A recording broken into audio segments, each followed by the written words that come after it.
Chapter 3. Graph. The sister is our weak link.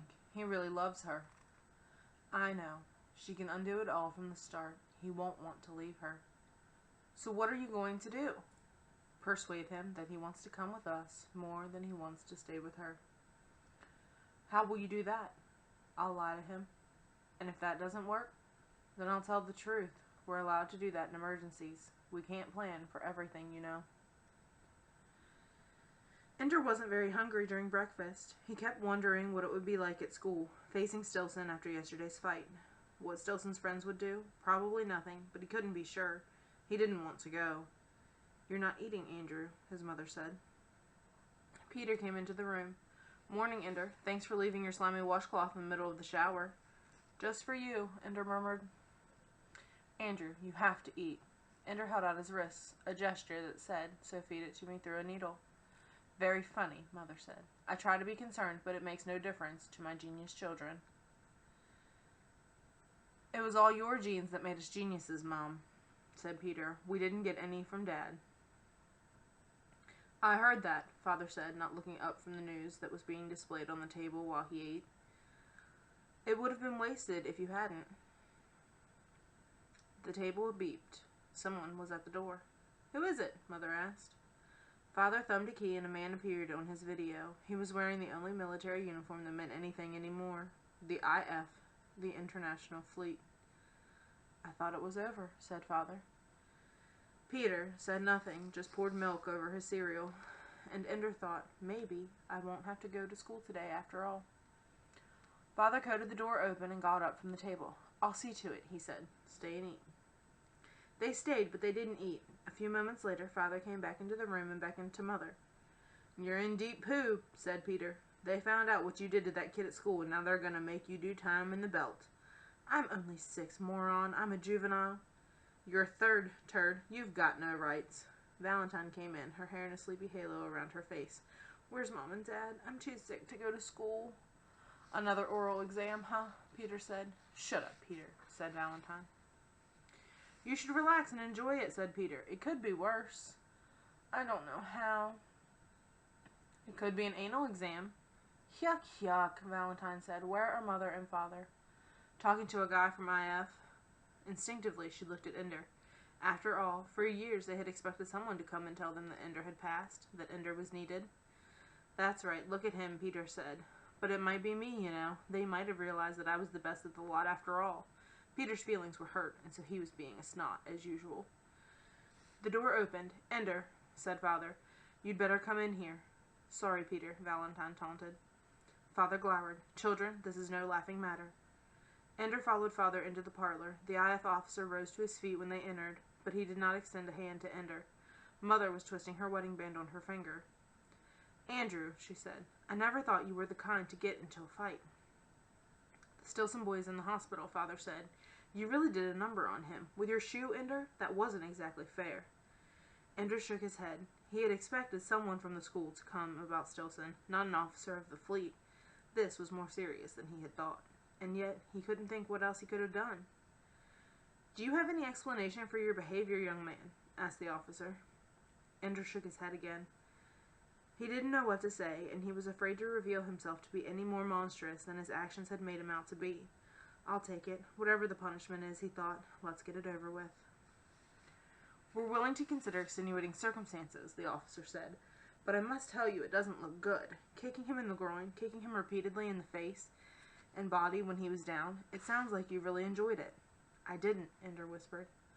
Then why did you do it? He had his gang there, Ender said. So, this excuses anything? No. Tell me why you kept on kicking him. You had already won. Knocking him down won the first fight. I wanted to win all the next ones too, so they'd leave me alone. Ender couldn't help it. He was too afraid, too ashamed of his own acts. Though he tried not to, he cried again. Ender did not like to cry, and rarely did. Now, in less than a day, he had done it 3 times. And each time it was worse. To cry in front of his mother and father and this military man, that was shameful. You took away the monitor, Ender said. I had to take care of myself, didn't I? Ender, you should have asked a grown-up for help, Father began, but the officer stood up and stepped across the room to Ender. He held out his hand. My name is Graff, Ender, Colonel Hiram Graff. I'm Director of Primary Training at Battle School in the Belt, and I've come to invite you to enter the school. After all. But the monitor. The final step in your testing was to see what would happen when the monitor came off. We don't always do it that way, but in your case. And he passed? Mother was incredulous. Putting the Stilson boy in the hospital? What would you have done if Andrew had killed him? Given him a medal? It wasn't what he did, Mrs. Wiggin. It's why. Colonel Graff handed her a folder full of papers. Here are the requisitions. Your son has been cleared by the IF Selective Service. Of course, we already have your consent granted in writing at the time conception was confirmed, or he could not have been born. He has been ours from then, if he qualified. Father's voice was trembling as he spoke. It's not very kind of you to let us think you didn't want him, and then take him after all. And this charade about the Stilson boy, Mother said? It wasn't a charade, Mrs. Wiggin. Until we knew what Ender's motivation was, we couldn't be sure he wasn't another. We had to know what the action meant, or at least what Ender believed it meant. Must you call him that stupid nickname? Mother began to cry. That's the name he calls himself. What are you going to do, Colonel Graff? Father asked. Walk out the door with him now? That depends, said Graff. On what? On whether Ender wants to come. Mother's weeping turned into bitter laughter. Oh, so it's voluntary after all. How sweet. For the two of you, the choice was made when Ender was conceived. But for Ender, the choice has not been made at all. Conscripts make good cannon fodder, but for officers, we need volunteers. Officers? Ender asked. At the sound of his voice, the others fell silent. Yes, said Graff. Battle school is for training future starship captains and commodores of flotillas and admirals of the fleet. Let's not have any deception here, Father said angrily. How many of the boys at the battle school actually end up in command of ships? Unfortunately, Mr. Wiggin, that is classified information, but I can say that none of our boys who makes it through the first year has ever failed to receive a commission as an officer, and none has retired from a position of lower rank than Chief Executive Officer of an interplanetary vessel. Even in the domestic defense forces within our own solar system, there's honor to be had. How many make it through the first year? Asked Ender. All who want to, said Graff. Ender almost said, I want to, but he held his tongue. This would keep him out of school, but that was stupid. That was just a problem for a few days. It would keep him away from Peter. That was more important. That might be a matter of life itself. But to leave Mother and Father, and above all, to leave Valentine, and become a soldier. Ender didn't like fighting. He didn't like Peter's kind, the strong against the weak. He didn't like his own kind either, the smart against the stupid. I think, Graff said, that Ender and I should have a private conversation. No, Father said. I won't take him without letting you speak to him again, Graff said, and you really can't stop me. Father glared at Graff a moment longer, then got up and left the room. Mother paused to squeeze Ender's hand. She closed the door behind her when she left. Ender, Graff said, if you come with me, you won't be back here for a long time. There aren't any vacations from battle school, no visitors either. A full course of training lasts until you're 16 years old. When you get your first leave, under certain circumstances, when you're 12. Believe me, Ender. People change in 6 years, in 10 years. Your sister Valentine will be a woman when you see her again, if you come with me. You'll be strangers. You'll still love her, Ender, but you won't know her.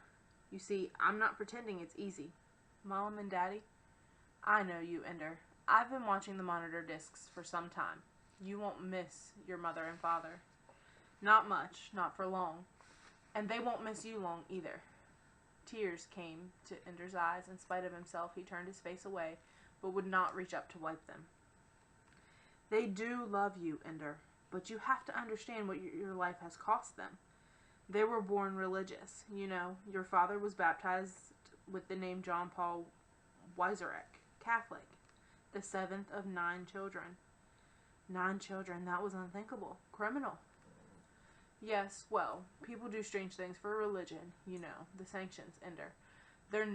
They were not as harsh then, but still not easy. Only the first 2 children had a free education. Taxes steadily rose with each new child. Your father turned 16 and invoked the Non-Complying Families Act to separate himself from his family. He changed his name, renounced his religion, and vowed to never have more than the allotted 2 children. He meant it. All the shame and persecution he went through as a child, he vowed no child of his would go through it. Do you understand? He didn't want me? Well, no one wants a third anymore. You can't expect them to be glad. But your father and mother are a special case. They both renounced their religions. Your mother was a Mormon, but in fact, their feelings are still ambiguous. Do you know what ambiguous means? They feel both ways. They're ashamed of having come from non-compliant families. They conceal it, to a degree that your mother refuses to admit to anyone that she was born in Utah, lest they suspect. Your father denies his Polish ancestry, since Poland is still a non-compliant nation, under international sanction because of it.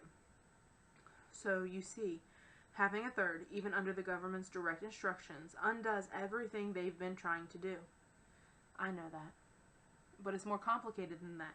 Your father still named you with legitimate saints' names. In fact, he baptized all three of you himself as soon as he got you home after you were born. And your mother objected. They quarreled over it each time, not because she didn't want you baptized, but because she didn't want you baptized Catholic. They haven't really given up their religion. They look at you and see you as a badge of pride, because they were able to circumvent the law and have a third.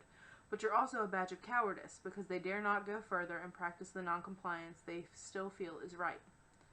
And you're a badge of public shame, because every step you interfere with their efforts at assimilation into normal, complying society. How can you know all this? We monitored your brother and sister, Ender. You'd be amazed at how sensitive the instruments are. We were connected directly to your brain. We heard all that you heard, whether you were listening carefully or not, whether you understood or not. We understand.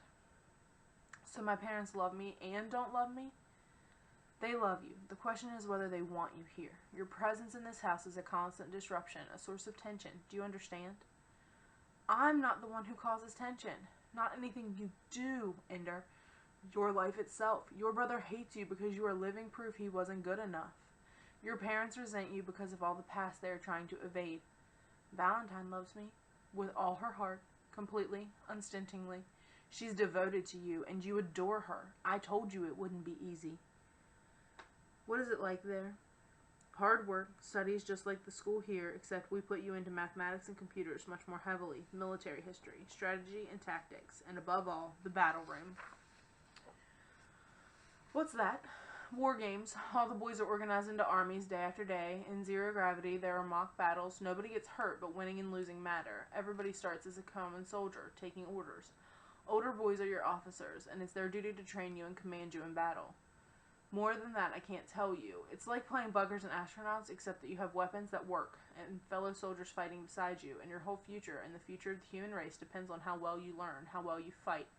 It's a hard life, and you won't have a normal childhood. Of course, with your mind, and as a third to boot, you wouldn't have a particularly normal childhood anyway. All boys? A few girls. They don't often pass the test to get in. Too many centuries of evolution are working against them. None of them will be like Valentine anyway. But there will be brothers there, Ender. Like Peter. Peter wasn't accepted, Ender, for the very reasons that you hate him. I don't hate him. I'm just afraid of him. Well, Peter isn't all bad, you know. He was the best we'd seen in a long time. We asked your parents to choose a daughter next. They would have anyway, hoping that Valentine would be Peter, but milder. She was too mild, and so we requisitioned you. To be half Peter and half Valentine. If things worked out. Am I? As far as we can tell, our tests are very good, Ender, but they don't tell us everything. In fact, when it comes down to it, they hardly tell us anything. But they're better than nothing. Graf leaned over and took Ender's hands in his. Ender Wiggin, if it were just a matter of choosing the best, happiest future for you, I'd tell you to stay home, stay here, grow up, be happy. There are worse things than being a third, worse things than being a big brother who can't make up his mind whether to be a human or a jackal. Battle school is one of those worst things, but we need you. The buggers may seem like a game to you now, Ender, but they damn near wiped us out last time. They had us cold, outnumbered, and outweaponed. The only thing that saved us was that we had the most brilliant military commander we ever found. Call it fate, call it God, call it damn fool luck we had Mazer Rackham. But we don't have him now, Ender. We've scraped together everything mankind could produce, a fleet that makes the one they sent against us last time seem like a bunch of kids playing in a swimming pool. We have some new weapons, too. But it might not be enough, even so, because in the 80 years since the last war, they've had as much time to prepare as we have. We need the best we can get, and we need them fast. Maybe you're not going to work out for us, and maybe you are. Maybe you'll break down under the pressure. Maybe it will ruin your life. Maybe you'll hate me for coming here to your house today. But if there's a chance that because you're with the fleet, mankind might survive the buggers, might leave us alone forever, then I'm going to ask you to do it, to come with me." Ender had trouble focusing on Colonel Graff. The man looked up, far away and very small, as if Ender could pick him up with tweezers and drop him in a pocket, to leave everything here and go to a place that was very hard, with no Valentine, no Mom and Dad. And then he thought of the films of the buggers that everyone had to see at least once a year. The Scathing of China, the Battle of the Belt, death and suffering and terror, and Mazer Rackham and his brilliant maneuvers, destroying an enemy fleet twice his size and twice his firepower, using the little human ships that seemed so frail and weak, like children fighting with grown-ups. And we won. "I'm afraid," said Ender quietly, "but I'll go with you." "Tell me again," said Graff. "It's what I was born for, isn't it? If I don't go, why am I alive?" "Not good enough," said Graff. "I don't want to go," said Ender, "but I will." Graff nodded. "You can change your mind up until the time you get in my car with me. You can change your mind. After that, you stay at the pleasure of the International Fleet. Do you understand?" Ender nodded. "All right, let's tell them." Mother cried and Father held Ender tight. Peter shook his hand and said, "You lucky little pin-headed fart-eater." Valentine kissed his cheek and left her tears on his cheek. There was nothing to pack, no belongings to take. The school provides everything you need, from uniforms to school supplies. And as for toys, there's only one game. "Goodbye," Ender said to his family. He reached up and took Colonel Graff's hand and walked out the door with him. "Kill some buggers for me," Peter shouted. "I love you, Andrew," Mother called. "We'll write to you," Father said. As he got into the car and waited silently in the corridor, he heard Valentine's anguished cry. "Come back to me. I love you forever."